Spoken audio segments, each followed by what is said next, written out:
All right, one last try. What is it? KISS KISS? Keep it simple, stupid. So I keep just talking about it too much. I just love this stuff. I love these videos because it's kind of like I get to relive each of these as I do these videos. These last few have been trying to describe each book and why it was such an impact for me. And let me just put those books up real quick.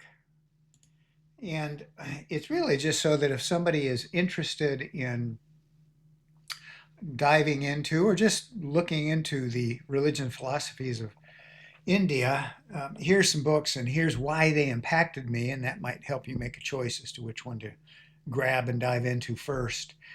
I just realized I love Lord Buddha, and I talk a lot about certain aspects of what he says, especially the four immeasurables, but I don't have his stuff here. Um, but yeah, I'm just going to go through these books. Now, this one's going to be next one on the list, The Crest Jewel of Discrimination. Now, Shankara, okay, so let's go on the Hinduism. There's many paths to self-realization, but there's four key paths that they differentiate and describe. And one's the path of worship, bhakti yoga, and you can become free that way.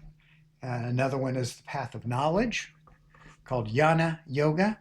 And Shankara would be much more leaning on that path of knowledge, but not exclusively. And none of those paths are exclusive. But this one, boy, this is just loaded with knowledge. And you say, what kind of knowledge? How the mind works, how images work in the mind, how they affect you and control you, and how you can become free. He very much describes who you really are, defining it as Atman and Brahman. Um, he describes the coverings, what these coverings are that cover up who you really are and how we live in ignorance of our true nature. It's just phenomenal. And that's just starting it. How you get from how you get rid of those five coverings, um, how you walk the walk is fabulous. And I'm just going to tell you, it's just loaded. And so it's more for me, this book, and it wasn't the first one I read. This might have been a fifth, sixth, seventh one. But it's the kind of thing that I went through with a lot of holy moly, are you kidding me? Inside, almost knowing they were truths. But I had to go from academia or reading to realization. And that takes time. We do our meditation, we're out taking a walk, we're studying, we're helping people. And then we go, now I know what that paragraph meant. Now I get it. And now you have realization. It's very different than academia. And that's kind of how this book goes, constantly kind of going, oh man, really? Referring back and forth. And I can't remember, 10 years ago I read it. Fabulous book. And I'm just going to read the last, it's actually the on the back cover, when they describe it. This isn't by a bunch of marketing people, I believe. Yeah, this is the Vedanta Press out of India. It's an ashram there. This is the exact truth, the way they describe it. And that's why I'm reading this. It's really, really cool. So it's not the full back cover. He says, his words are alive and relevant today, just as they were when he walked the length and breadth of India. I think I mentioned from 686 to 718 AD. Teaching the way to self-realization through self-knowledge. That's why I said it's more leaning on that path of knowledge. Like the Buddha before him, Shankara's chief concern was to provide the earnest seeker with a practical means to realize eternal peace and happiness.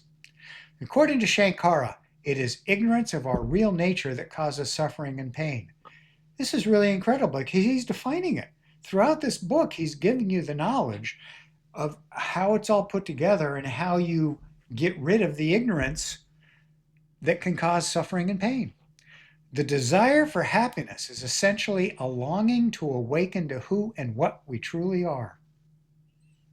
Through the path of self-knowledge, Shankara clearly teaches how to awaken from ignorance created by the mind and abide in the peace of our true nature. It's a beautiful thing. I highly recommend this book. I don't know if I'd say first, but there you have it. It's a fabulous book. Let me just put it right back up there. Shankara's Crest Jewel of Discrimination. What does it say? Timeless teachings on, well, non-duality. That's just the oneness of everything, which is Vedanta Hinduism as far as I'm concerned. So there it is. Go buy it. Amazon.